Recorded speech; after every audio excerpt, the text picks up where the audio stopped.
ఏమైంది ఇంకా ఫోనే చేయలేదు. ఏం నాయనమ్మా నీళ్ళు వస్తున్నాయా? సొక్క కారుతుంది, నీళ్ళు పట్టుకోపో. రాతల్లి, నువ్వు మంచి నిద్దట్లో ఉన్నావు, అందుకే వచ్చేసాను. బండి వదిలేసి వెళ్ళిపో. నీళ్లు పట్టాక నేనే తోసుకొచ్చేస్తాను. మళ్ళీ బట్టలు ఉదకుండా అలాగే పడున్నాయి. బిడ్డ రేపు కాలేజీకి పోవాలి కదా. నేను కొట్టుకెళ్ళి సబ్బు కొనుక్కుని ఇంటికి పోతా. నువ్వు నీళ్లు పట్టడం అయ్యాక వీటిని ఇక్కడే ఉంచు, నేను వచ్చి తోసుకుపోతా. ఒక్కటివే ఎంతకని చాకరీ చేస్తావు? ఇది చాలక దాన్ని నెత్తి మీద పెట్టుకుని ఊరేగుతున్నావు. అడ్డగాడిదలా పెరిగింది. బట్టలు కూడా ఉతుక్కోకుండా పోజు కొడుతోంది. అత్తయ్య, నేనే దాన్ని ఉతకొద్దని చెప్పాను. ఎందుకు దాన్ని అనవసరంగా తిడతావు? మరే రేపు అత్తారింట్లో కాలేజీలో చదివానని కాలుపుతూ కూర్చుంటే ఊరుకుంటారా చెప్పు? లేదా నువ్వు నీ మొగుడు వెళ్ళి అక్కడ ఊడిగం చేస్తారా? నువ్వు తప్పకుండా చూస్తావుగా. పుట్టినింట్లో మాత్రమే కాదు, నా బిడ్డ తన మొగుడింట్లో కూడా మహారాణిలా ఉంటది. సావిత్రక్క, అత్తయ్య నీళ్లు పట్టాక నాకు ఫోన్ చెయ్యి, నేనే వచ్చి తోసుకుపోతా. నీకేమక్క, నీకు దేవత లాంటి కోడలు దొరికింది. నాకు పిశాచ లాంటి కోడలు దాపరించింది. కడుక్కోవడానికి నీళ్ళేని ఊళ్ళో పౌడర్ పూసుకోవడం ఏమిటి, సింగారించుకోవడం ఏమిటి, టక్క టక్క టొక్కు టొక్క. రోజంతా అందులోనే తెగ మాట్లాడుకుంటూ నటిని తిప్పుకుంటూ తిరుగుతుంది. చిచి, గొప్ప బాగుపడినట్టే. ఆపండి, ఎక్కడో పిల్లి పిల్లి గొడవాడితే మధ్యలో ఎలకొచ్చి తీర్చిందట. ప్రతి ఇంట్లో ఉండే తంతేగా, ఇందులో కొత్త ఏముంది? వాళ్ళకి నీళ్ళు పట్టుకొని పోండి.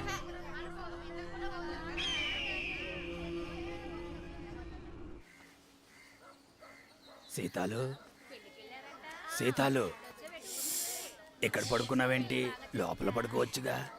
లేదు మాయా, వర్షం పడిందా, కళ్ళు మూతపడ్డాయి. అయ్యో, బట్టలు వేరే ఉతకలేదు. శ్రీకాకుళం జిల్లాలో వాన ఎక్కడ పడుతుంది? ఓ 2 తుంపర్లు పడుతుంది, ఆగిపోతుంది. కురిసే వానకి మనుషులు తడుస్తున్నారో లేదో, అది రేపేశాఖకి ఒళ్ళంతా తడుస్తుంది. తినేసుకోండి. ఆనకి తింటాలే అమ్మా. ఆ కరెంటు కంపెనీ వాళ్ళు మన ఊరు కుర్రోళ్ళని 5 పనిలో నుండి తీసేశారట. కంపెనీ మొదలెట్టే ముందు మన ఊరోళ్ళకి పని ఇచ్చినట్టు ఇచ్చి ఇప్పుడు తీసేశారమ్మా. నిజమా? చుట్టుపక్కల పల్లెలన్నీ ఒకటయ్యి పంచాయతీ పెడుతున్నారు. ఏమంటారో నేను వెళ్ళి చూసొస్తా. ఇంకా నయమాయా, ఆయన విదేశాలకు వెళ్ళిపోయారు. ఆయన గనక ఇక్కడే ఉండుంటే కంపెనీ వాళ్ళ దగ్గర ఇరుక్కుపోయి ఆయన తిప్పలు పడుంటారో లేదో, ఆయన దగ్గర ఏళ్ళు ఇరుక్కుని చచ్చిపోయి ఉంటారు. మాయా, చెవు కుట్టే ముహూర్తం కోసం గుడి పూజారితో మాట్లాడమని నాన్నతో మాట చెప్పండి మాయా. నేను చెప్తానమ్మా, పంచాయతీలో కలుస్తాను, మాట్లాడతానులే. అలాగే. బాబు ఫోన్ చేస్తే వరుసకు మేనమామతో ఒకసారి ఫోన్ చేసి మాట్లాడు. అలాగే మావయ్య, నేను చెప్తానులే. చెప్పానాడికి ఎంతైనా బాబు చేస్తే బాగుంటది, సరేనా? ఆయన మాట్లాడమంటానులే. సరే సరే. ఏ మళ్ళీ చూస్తే నీ సొమ్మ ఏమైనా పోతుందా? ఒకసారి చూడొచ్చుగా. మా వదిన బయటే ఉంది, వెళ్ళు. వెళ్ళమంటున్నానా? నాకు వర్ష అక్క అవుతుంది, నేను మాట్లాడుకుంటాను. పా, ఏ నాటకాలు ఆడుతున్నావే. ఇప్పుడు వెళ్తాను, రేపు మళ్ళీ వస్తాను. హాయ్, అన్నీ వస్తువులు పంపించాడా? ఇదిగో మళ్ళీ నీ అన్న నువ్వు అడిగినవన్నీ ఆ చిన్న పెట్టెలో పెట్టి పంపించాడు.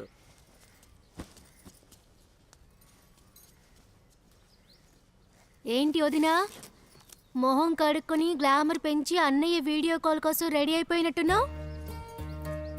చిట్టి, మన కోసం నాన్న ఏం పంపించాడో చూద్దామా?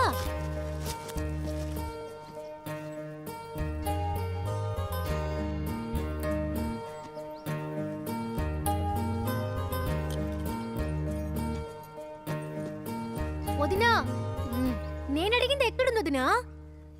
ఏమడిగావు? సెల్ ఫోన్ అడిగాను కదా. అన్నయ్య పంపిస్తానన్నాడే. సెల్ ఫోన్ వద్దన్నాను మళ్ళీ. ఇప్పుడు మనం ఉన్న పరిస్థితికి సెల్ ఫోన్ అవసరమా మళ్ళీ?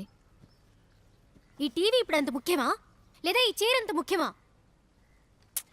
ఇలా చూడు మళ్ళీ, ఏది ముఖ్యమో ఏది ముఖ్యం కాదో ఇంట్లో ఉన్న పెద్దాళ్ళం మాకు తెలుసు. నువ్వు చదువుకునే పని మాత్రం చూడు. ఆయన ఇన్నాళ్ళు తమరు చెప్పారని నేను చదువుకున్నానా ఏంటి? ఏదెప్పుడు చెయ్యాలో నాకు తెలుసు. ఊరికే ఎప్పుడు చూసినా క్లాస్ పీకుతుంది. చెప్పు తెగుద్ది. దాని మీద కోపడతావంటే? తోడబుట్టిన దానికంటే ఎక్కువగా చూసుకుంటోంది, దాంతో తగువకెళ్తున్నా. ఎవరు నా మీద జాలిపడి నాకేమీ చెయ్యక్కర్లేదు. నా అన్న సంపాదిస్తున్నాడు, నేను అడుగుతున్నాను. మధ్యలో ఈవిడ గారెవరు? నీకు నోటు దురుసు ఎక్కువైందే. వదిని ఇలాగే మర్యాద లేకుండా మాట్లాడావో ఆ నాలుగుని కోసి పారేస్తాను. అందరూ పెళ్ళయ్యి అత్తారింటికి వచ్చి రాగానే మొగుడిని కొంగులు ముడేసుకుని ఎప్పుడెప్పుడు వేరింటి కాపురం పెడదామా అని ఉంటారు. నేనే జన్మలో పుణ్యం చేసుకున్నానో బిడ్డ ఈ ఇంటికొచ్చి గొడ్డు చాకిరి చేస్తోంది. దాంతో పోయి రానివు నీ అన్నయ్యని. నీ సంగతేంటో తేల్చమంటాను. అత్తయ్య, ఎందుకు అనవసరంగా మాటకు మాట పెంచుతున్నారు? ఏంటి ఆవిడ గారే ఎక్కువ? ఆవిడ చెప్పైతే వేదమా? అయితే ఇక ఇంట్లో నేను ఎందుకున్నట్టు? నన్ను మీరే చంపేయండి, లేదా నేనే చచ్చిపోతాను. చచ్చిపోవే, చచ్చిపో. నువ్వు ఉండి ఎవరికేం లాభం? అంతే మీరు ఊరుకుంటారా? చిన్నపిల్ల తెలియక మాట్లాడుతోందంటే మీరు సమానంగా ఏంటి? మళ్ళీ రా, చంటిదానికి చెవులు కొట్టడానికి జిమ్కీలు కొనుక్కొద్దాం. రామ్మా. నేను ఎక్కడికి రాను. ఈ ఇంట్లో నేనంటే ఎవరికీ నచ్చదు కదా. ఎవరన్నారమ్మా అలా? ఆ? ఈ ఇంట్లో అందరికీ నువ్వంటే ప్రాణం. రా. తల్లి సీతాలు మళ్ళీ ఎక్కడ కనపడడం లేదు. ఇక్కడే ఉంటది అత్తయ్య. వెళ్ళి అన్ని చూడండి. చోట్లే ఎతికాను, ఎక్కడా మీరు లేదు. వెళ్ళి చూడండి అత్తయ్య, నేను వస్తాను. వెళ్ళి చూడండి.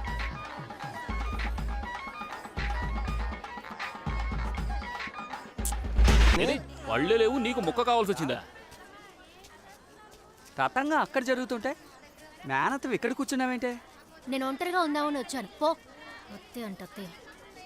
నాకు అర్థమైందిలే, ఒంటరిగా ఉన్నావు కదా, తోడుగా ఉందామని వచ్చాను. నీ తోడు ఎవరికి అక్కర్లేదు. వెళ్తావు ఇక్కడ నుంచి. ఆ, వెళ్తానులే. వెళ్ళమండం తప్ప నీకు ఇంకేం తెలుసు?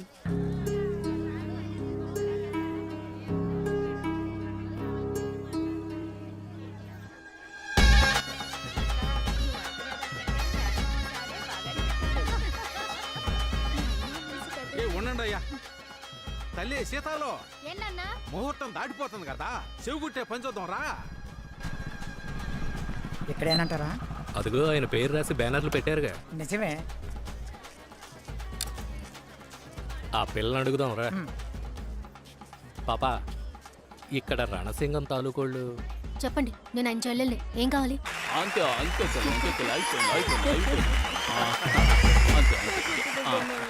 అయిపోయింది.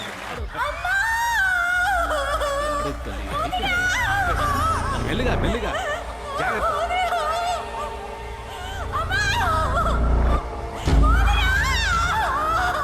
మళ్ళీ కాశీ, మళ్ళీ ఏమైందిరా మళ్ళీకి? నేను తీసుకోమని చెప్పాను కదరా.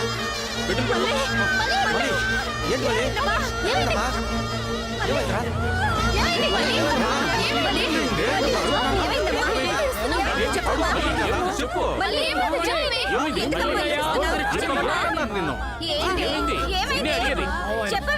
చెప్పే.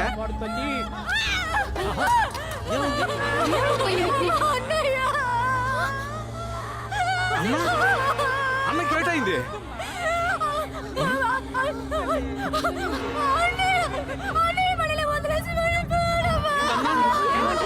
ఏటమ్మా అంటున్నావు? ఏటమ్మా అంటున్నావమ్మా? అన్నయ్య మనకి ద్రోహం చేసి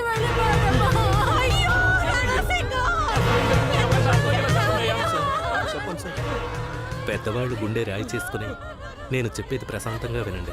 మన రణసింగం దుబాయ్కి పనులకు వెళ్ళాడు కదా. వెళ్ళిన చోట ఆ ప్రభుత్వాన్ని ఎదిరించి పోరాటం చేశాడు. పోరాటాన్ని అదుపు చేయడానికి వచ్చిన పోలీసులకి వీళ్ళకి కొట్లాటయ్యి కాల్పుల వరకు వెళ్ళి మన రణసింగంతో పాటు 14 మంది చనిపోయారండి. హెడర్ అది వాళ్ళకి చూపించి ఆయనకు కొంచెం గాలన్నవండి. ఇదిగోనమ్మా, ఇది వాడు పంపించిన ఎఫ్ఐఆర్ కాపీ. కేసు మిగతా డీటెయిల్స్ అన్నీ మన స్టేషన్కే వస్తాయి. రాగానే నేనే నీకు కబుర్ చేస్తాను. రణసింగాన్ని విదేశాలకు పంపిన ఏజెంట్ని కలిసి బాడీని వెంటనే క్లెయిమ్ చేసుకోండి.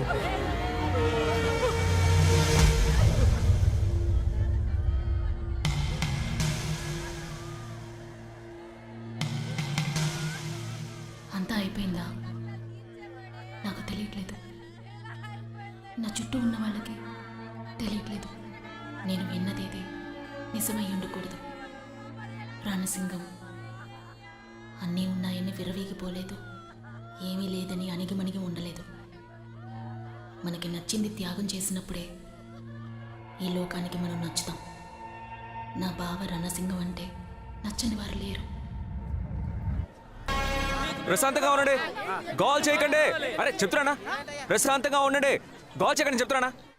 నాయకుడు కాదు, కానీ ఓ మాట చెప్తే ఊరే కట్టుబడి ఉంటుంది. అలాగే నా బావ రణసింగాన్ని నేను మొట్టమొదటిసారి చూశాను. ఈ మండలంలో ఎక్కడా నీళ్లు లేవు. గవర్నమెంట్ కుళాయి ద్వారా వదిలే నీళ్లు మీ ఊరిని దాటుకునే మా ఊరికి వస్తున్నాయి. మధ్యదారిలో పై పగలు కొట్టి నీళ్లు దోచుకుంటే మేమేమైపోవాలి? మా తర్వాత 8 ఊళ్ళు ఉన్నాయే.